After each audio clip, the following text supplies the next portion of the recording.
Welcome back, Arcadians. Now, you know we've got something really exciting happening in the Arcade Archive when we've got Richard here. Welcome, Richard. Sega Gun Fight.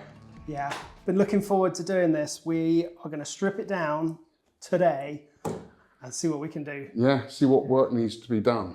On first impressions, doesn't look too bad, but there's obviously a lot of cleaning to be done. We're going to take all of this apart, aren't we? We are. We're going to take this section off, take out all of these panels, all of these metal parts. They all need cleaning. As you say, it looks okay, but there's a lot of cleaning, a lot of sanding down, a lot of rust to get rid of, a lot of just discoloration. So, and then who knows what we'll find underneath that, all that discoloration and the cleaning. So we might find broken parts, we might find all sorts of things. First thing we're going to do is take this top off, put it on the table, disassemble it, mark everything up because we've got to be able to put it back together. So that's really important.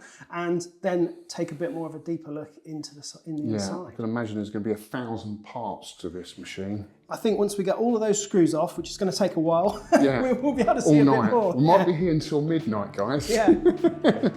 But shall we start then, shall we? Let's get going, Yeah, Let's get this lit up and on its way. I think you have to, how do you do that? All right.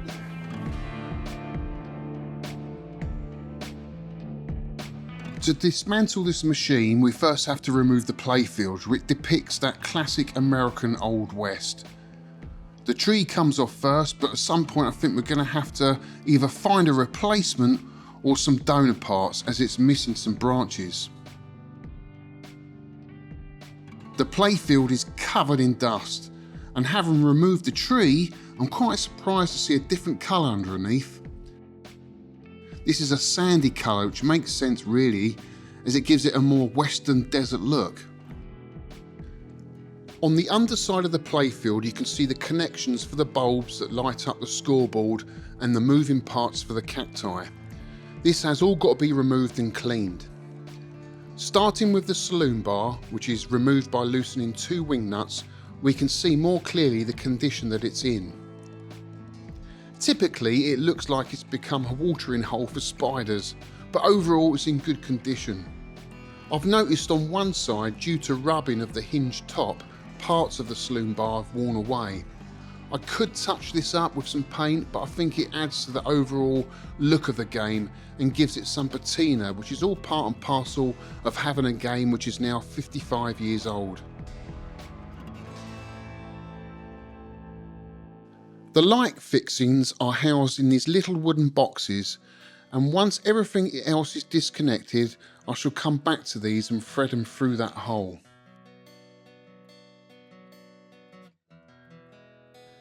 These lovely mechanical parts for the cacti with their delicate little levers are connected with pins that I'm having to bend in order to remove. Once disconnected, I can remove the solenoid which operates the lever. With all the cables now removed, I can flip it over and remove the remaining parts of the scenery. The cliff tops or rocks are very greasy and will need a wash in soapy water, but overall there doesn't seem to be any damage and hopefully they will come up nicely.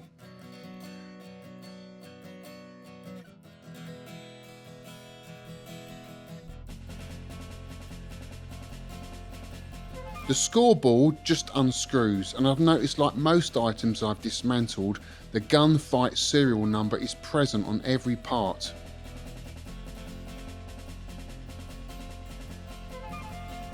Surprisingly, the tumbleweeds are made of a tightly spun wire wool and held together under the table with glue, so there is no chance of these blowing away.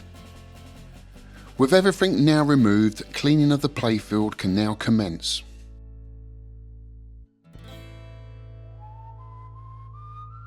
Cleaning this, I couldn't help but wonder how many gunfights had taken place on this battlefield and all the people this game had entertained over the years. I wonder if it actually had much time in the arcade, because everything is just so well preserved considering its age.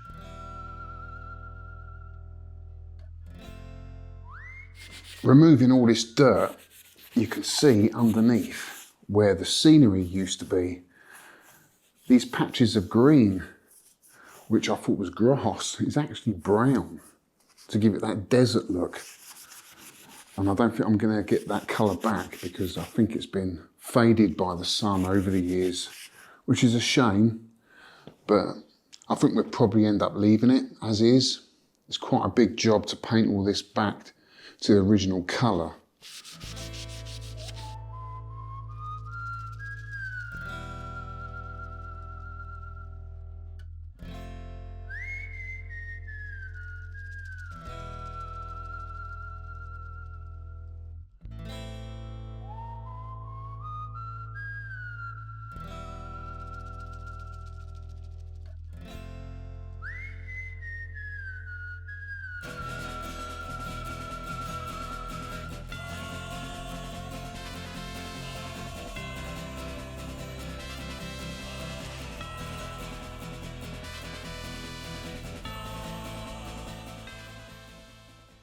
I think this guy is connected, but he's also got a string.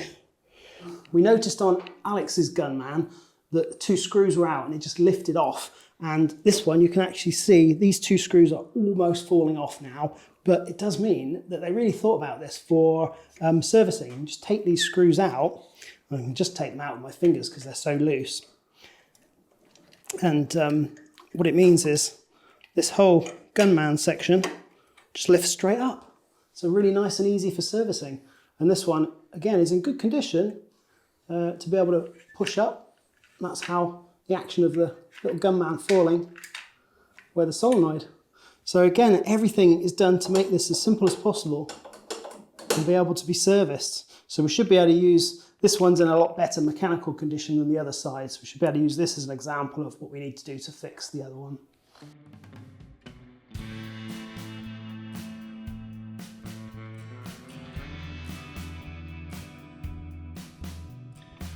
This part of the playfield has rubber sandwiched in between, which kind of acts as a curtain to stop the players seeing what goes on mechanically behind the scenes. Unfortunately, the rubber is perished and will need replacing. And I bet that comes from underneath. Oh, it does. It's got bolts on there. Oh, I see. Yeah. Oh, that's how you get that off. Oh, yeah, they've just been twisted. Brilliant. So, blue onto brown, yellow onto green. Excellent. That's a bit bodged. That's going to be interesting. There you go.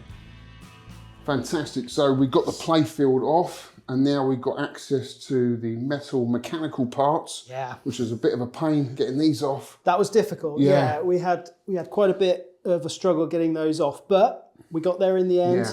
We've labelled everything up so we know where it all goes. We had some pretty janky wirings, didn't we? Lots of janky wiring, Yeah, Someone's obviously repaired that at some point, haven't they've done really, the best they can, really. We noticed on the guns there's some screw terminal connectors in there that shouldn't be on there. Right. So we will have to figure out what that is. And the colours change all over the place with all the different wire. So you'll change all of that out. Yeah, we'll give that all a nice clean new wiring.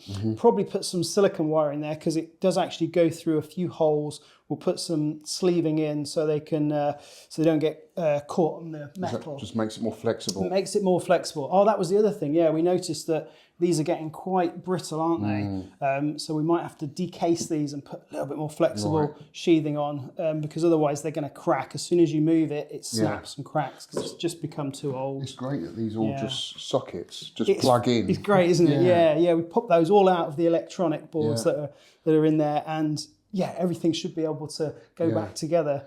So mechanically, I mean, these are the gates that basically lock up when the game's not in play.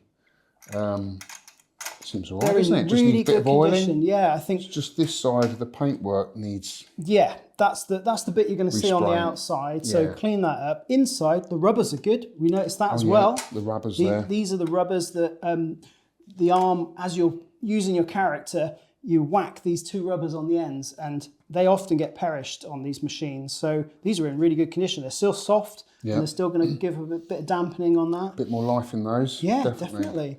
So I think lithium grease on the moving parts. We should be good. Yeah, and then we've got the little character there. Looks like Neil. Yeah, they're good, aren't they? Yeah. And you mentioned about the hats weighted. Yes, yeah. I was reading online that the hat has got an extra bit of weight in it. So when the solenoid activates, it just falls back right. If you haven't got the hat on, doesn't work quite as well. Doesn't give you that like a dead man should. That's it, yeah. So it's going to be good getting all that restored. But that's a reasonable amount of work, just getting that clean in. As we say, all the linkages and things looking good. Yeah. But it just needs a lot of cleaning, a lot of grease, maybe some respray on the guns. Respray, yeah. I think that's just an undercoat, maybe. Just respray the brown there. That's it. And we'll investigate we found out obviously there was a switch inside there, so we'll open those up and see what type of switch it is. It might be worn out. It's going to be in a mechanical something or other. It's amazing. I reckon some of this come off some toys back in the day, because I don't think Sega would have made all these parts, would they? No. They must have sourced it from some toy company. It almost looks like it's supposed to have the rest of the gun there, isn't it? So that's probably the bit that's all they needed. We want those. Give us 1,500 of those. We want lots of guns. Yeah, fantastic. Right. That's good. On to the electrics. Yeah, we've got to get the electrics out. Disconnect all of that and just check that that's how that's all wired in. Hopefully it'll have more connectors that we can just disconnect and put it all out. Fantastic. Yeah, it's good. Let's do it.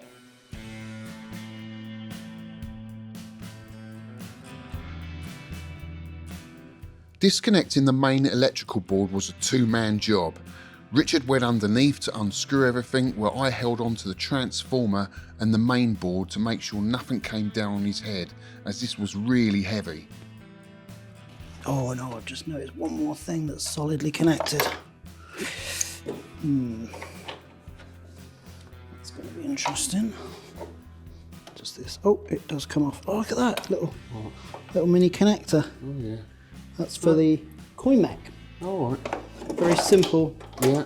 Very simple switch. Hopefully, this one. Oh, look at that. Brilliant. Oh, this is great. It's amazing how everything is so well designed for any operator to get access to everything that needed to either be repaired or replaced at any given time. I think turn it around 90 degrees. So we're at, that's it. Oops. And then take that transformer. Oh, that's it. We should better bend this down and around. With this music, we look like two cowboys trying to rob a stagecoach. After all those mechanical parts, which were a real pain to get out, weren't they? Oh my God. So many screws, really struggled. Holding it all in, everything latched together. We figured it out in the end with the second player, but that first one was a bit difficult. We got all of that mechanical stuff out. Actually, the electronics was easy compared. Could have done with a manual, really, just to see how all it was put together. But we've labelled everything up. We were very lucky that everything had connectors. This has a big connector joining these two, but actually it's got the mains cable and this great big transformer that we had to lift out with that one. So that was a bit of a pain, but it's now all together. We could actually test this, and that's what I'll be doing. I'll be actually testing each part of it and seeing whether we can get the logic working and make sure the power supply, make sure the fuses are all okay. There's a safety interlock here. And basically we'll figure out how this game's supposed to work before we put it back in. I'm absolutely amazed at the amount of workmanship in this. It's absolutely incredible. Every little detail is marked out on the board, isn't it? It's marked out. It's really nicely laid out. Everything's colour-coded as well, which is going to be useful. You've got all of the two players' alignment signals on there. You've got the signals here to choose the shooting side. So when all of these match up, you get your score clicked up over here. And we know that the cactus, that's what causes the cactus to fall down the bottom. It's incredible. Sound's going to be really interesting. We've got that whole sound side. I haven't heard what this sounds like. So getting all that powered up is going to be really good. But you're right, it's beautiful. And it was done on these two big boards, 8 screws, bolts that we just needed to undo. Whole thing just came out. It was a bit of a scrabble underneath. But, I mean, that's one thing I've learned disassembling all this is how well they planned and made this machine. Definitely. They must have made quite a lot, I reckon. Yeah, I think through trial and so, error. Yeah, it's so well. We've been commenting that it's such a good use of the space inside the cabinet. Everything's got its place. It all flops down. It all works together. The cables are just right. Yeah. So you can easily service it. And you can just imagine the production line, can't you? That these were running down, that people were pulling in, putting everything together, checking it all working. By the end of it, they've got a working machine. So, yeah, really pleased with the way, the quality of this. It's absolutely beautiful. You can imagine all the different people working on this back in the day. The carpenters building the cabinet. Yeah, the electricians doing all the electrics. Yeah. The metal workers. There's a lot of metal work there as well. Definitely. We've got to clean up. Yeah. I shudder to think how much this would cost to make like this nowadays, just with the labour involved. Yeah. All that work, wow.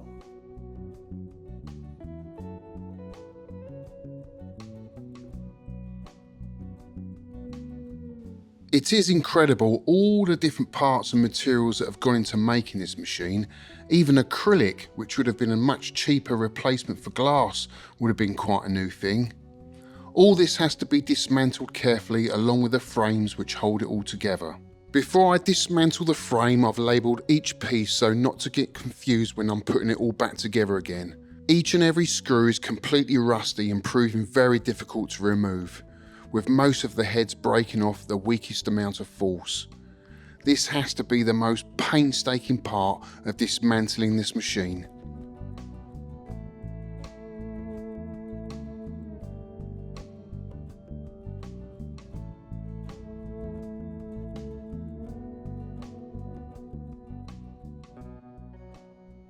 Well, there you go, Arcadians, the first steps in dismantling Sega's Gun Fight. And now with it clearly all laid out here in the workshop, we can see what it's going to take to restore this machine. So for the next episode, Richard's going to be working on the electronics, and that would be amazing if you get some of that working. And I'm going to be working on the metalwork, so there's a lot of preparation to be done, sanding that back and respraying.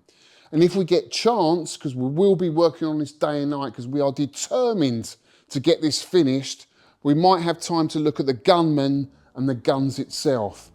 But until the next episode, I'll see you at high noon on the next one. Take care, guys.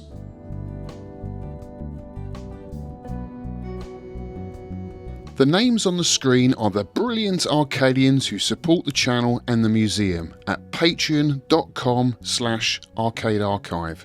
You can join them there if you enjoyed this video, and you can visit the arcade by booking a ticket at retrocollective.co.uk.